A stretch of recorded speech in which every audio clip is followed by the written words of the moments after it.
श्री राजय्या प्रभाकर गज्जम यांचे Prabhakar steel building व घर बांधकामासाठी लागणारे नामवंत कंपनीचे स्टील व सिमेंट आणि इतर सर्व साहित्य मिळणारे एकमेव ठिकाण म्हणजे प्रभाकर स्टील। पत्ता मुख्य शाखा MIDC industries area lifeline chemical समोर, दुसरी शाखा MIDC industries area speed readymade Anantatara lawn समोर, अक्कलकोट रोड सोलापूर। संपर्क क्रमांक 9423591259 व 8087551679। भीमराव म्हणले ठीक आहे, जेवायला लागले, जेवण झालं, दुसऱ्या दिवशी पेपर देऊन आले, जेवायला बसले, जेवता जेवता परत वडिलांना विचारलं, बाबा तुम्ही नाही जेवत? भीमराव तुमचं होऊ द्या, तुमचं झालं की मी जेवतो। तिसऱ्या दिवशी चौथ्या दिवशी जेवता जेवता बाबासाहेब आंबेडकर आपल्या वडिलांना विचारायचे, बाबा तुम्ही नाही जेवत? आणि रोज वडिलांचं उत्तर ठरलेलं, तुमचं होऊ द्या, तुमचं झाल्यावर मी जेवतो। पाचव्या सहाव्या दिवशी पेपरवरनं आल्यावर डॉक्टर भीमराव आंबेडकर जेवायला बसले होते। जेवता जेवता अचानक त्यांच्या लक्षात आलं की मी रोज वडिलांना विचारतो तुम्ही नाही जेवणार, आणि ते सांगतात तुमचं झाल्यावर मी जेवतो, पण माझं जेवण झाल्यानंतर टोपलीत भाकरीत शिल्लक राहत नाही, तर माझ्या नंतर माझे वडील मग खातात काय? त्यांनी जेवता जेवता वडिलांना विचारलं, बाबा मी रोज तुम्हाला विचारतो तुमचं जेवण, आणि तुम्ही सांगता की भीमराव तुम्ही जेवून घ्या, तुमचं झाल्यावर मी जेवतो, पण बाबा माझं जेवण झाल्यानंतर टोपलीत भाकरीत शिल्लक राहत नाही, मग तुम्ही खाता काय? तुम्हाला भूक नाही का लागत? तसे रामजी बाबा म्हणाले, भीमराव माझी भूक या भाकरीनं भागणारी नाही, तुम्ही एवढे मोठे व्हा, एवढे मोठे व्हा की तुमचं ते मोठेपण बघूनच माझं पोट भरेल। भीमराव तुम्ही मोठे व्हा।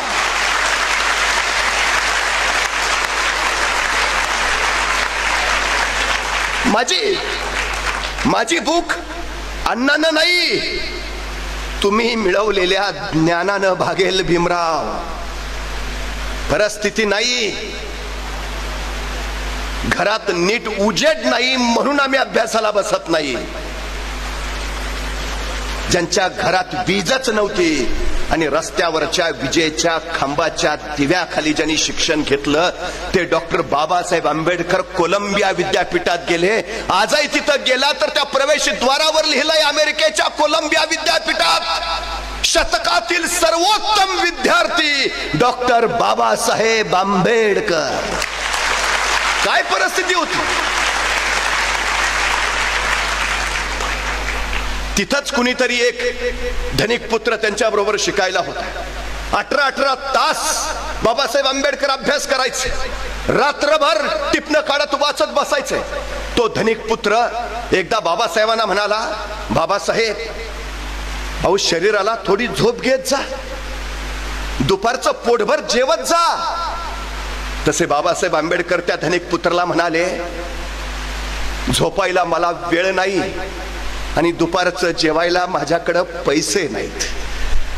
तो धनिक पुत्र काळजीनं म्हणाला, मग बाबासाहेब अहो तुम्ही जगणार कसे? तुमच्या शरीरात बळ कसं येणार? तुम्ही जर जेवलाच नाही, तुम्ही जर झोप घेतली नाही तर तुमच्या शरीरात ताकद सामर्थ्य बळ कसं येणार?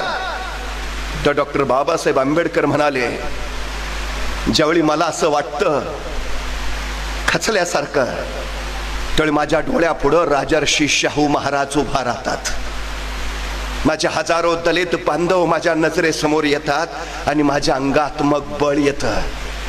या लोकांसाठी मला शिकलं पाहिजे, या लोकांसाठी मला घडलं पाहिजे। ही तीव्रता ज्यावेळी असते ना पाठीशी, त्यावेळी हातातनं कर्तृत्व घडतं, कृती घडते।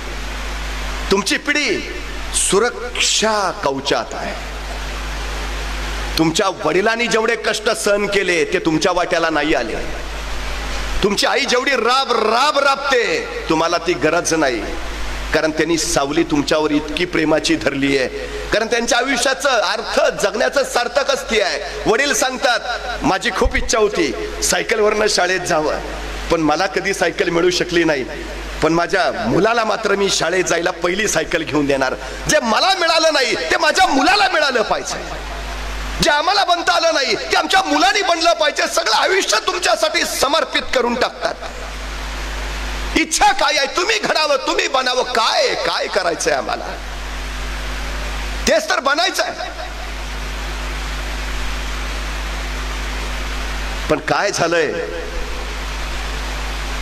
जहाज किनाऱ्यावर सुरक्षित असतात, पण जहाजांचा जन्म किनाऱ्यावर राहण्यासाठी झालेला नसतो. विमानतळावरच सुरक्षित असतात, पण विमानतळावर उभा करण्यासाठी बनवलेली नसतात. विमानाने आभाळातच भरारलं पाहिजे आणि जहाजाने दर्यातच वादळाशी झुंजलं पाहिजे, तर ते उपयोगाचे. माणसांचंही तसंच आहे. निवांत बसायला माणसाचा जन्म झालेला नाही. त्यांनी संघर्षच केला पाहिजे, लढलंच पाहिजे, झुंजलंच पाहिजे, तर त्याचा कस लागेल आणि त्यातूनच तो नवं विश्व घडवेल. हे महत्वाचं आहे. आमच्या पोरांना जरा ते सांगायला हवा. कधी यश मिळतं? आज विराट कोहली म्हटल्यावर आम्हाला कोण आनंद होतो? Champions of champion. आम्हाला त्याचं यश दिसतं, त्याचा पैसा दिसतो, त्याची प्रसिद्धी दिसते, पण त्याचे कष्ट माहिती आहेत? 18 तास स्वतःला कोंडून घेऊन फलंदाजी करत राहिलाय तो. दिल्लीच्या फिरोजशाह कोटला मैदानावर दिल्ली विरुद्ध कर्नाटकची क्रिकेट मॅच चालली आहे आणि अचानक खेळता खेळता निरोप आलाय, तुझे वडील मरण पावलेत. तो विराट कोहली तसा घरी आलाय. आईला विचारलाय काय करू? आई म्हटली, या क्षणी तुझे वडील असते तर त्यांनी तुला काय सांगितलं असतं? विराट म्हणाला, माझे वडील मला हेच म्हटले असते, खेळायला जा, तुझं ध्येय पूर्ण कर, बाकी गोष्टीकडे लक्ष देऊ नकोस. आणि वडिलांचं प्रेत घरात ठेवून तो विराट कोहली फिरोजशाह कोटला मैदानावर खेळत राहिला. हे दिलाय त्यानं, किंमत वजा केली आहे, दिली आहे किंमत. मोठं कधी होतं? हा त्याग करावा लागतो, सोसावं लागतं, सहन करावं लागतं, स्वतःला जाळून घ्यावं लागतं. त्यामुळे यशाचा उजळपण आमच्या वाट्याला येतो. ही तयारी हवी आमची. उगाच नाही होत. सगळं आहे तुमच्यात, वापर करायला हवा, क्षमता बाहेर काढायला हव्यात. कारण देणं, याव करणं, त्याव काही नाही हो, काही नाही. असंख्य माणसं आम्ही अशी परिस्थितीशी झगडत आणि झुंजत. आणि एक लक्षात घ्या, ज्यांची परिस्थिती उत्तम असते त्यांच्यातल्या क्षमतांना बाहेर यायला वावच मिळत नाही, आणि ज्यांची परिस्थिती खडतर असते त्यांच्या क्षमतांना वावच वाव असतो.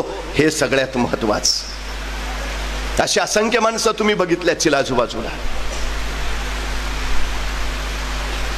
मेहनत करावीच लागते, कष्ट करावेच लागतात. सगळ्यात महत्वाचा, एका राजानं 2 गरुडाची पिलं आणली. एक आकाशात भराऱ्या मारायला लागला, दुसरा मात्र जागाच सोडेना. राजानं दंडी दिली, जो कुणी या गरुडाच्या पिलाला उडायला शिकवेल त्याला अर्ध राज्य बक्षीस दिलं जाईल. असंख्याने प्रयत्न केले, असंख्य धडपडले, पण ते गरुड जागेवरच झाले ना. अहो, ते गरुड आहे, त्याचा जन्मजात नैसर्गिक गुण आहे भराऱ्या घ्यायचा. त्यानं भरारी घेतली पाहिजे. गरुड असून जागा सोडत नाही. एका शेतकऱ्याने ही दंडी ऐकली आणि शेतकरी राजांकडे आला, मी करू का प्रयत्न महाराज? महाराज म्हणले कर. आणि दुसऱ्या क्षणाला त्या शेतकऱ्यानं तो गरुड बसला होता ती फांदी मोडून टाकली. फांदी मोडली तसा गरुड झेपावला आणि सरळ आसमानात भराऱ्या म्हणायला लागला. त्या राजाला काय कळेना, अरे असं काय केलंस? असंख्य लोक आले आले आले पण काही जमलं नाही, तुला कसं साधलं? शेतकरी म्हणला, काही नाही, तो जिथं बसला होता ती जागा पहिली मी मोडून टाकली, फांदी तोडून टाकली. आम्ही सुरक्षित राहायची सवय आम्हाला लागलेली असते. सुरक्षित चाललंय ना चांगलं, मग उगाच कशाला काय? धाडस विषयच नाहीये. आहे तिथंच सुरक्षित कसं राहता येईल याचा सतत आणि सतत विचार करतो. आणि आमच्यासाठी सुरक्षित कोश तयार करत असतो. बघा ना, परीक्षेला 1 महिना आहे, आमची अभ्यासाची गती किती आहे? आहे ना महिना अजून, करू ना.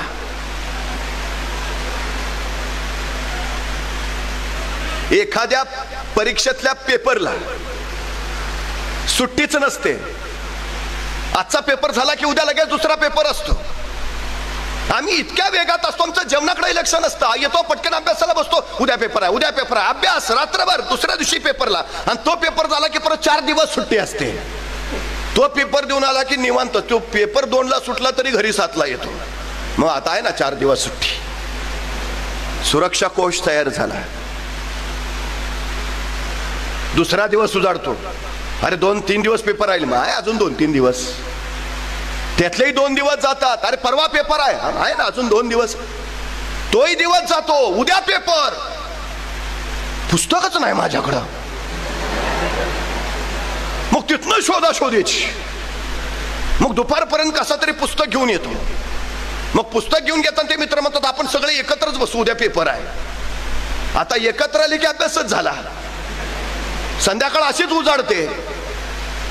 आता रात्र राहिली, आजच्या रात्री सगळा अभ्यास उरकू आणि उद्या सकाळी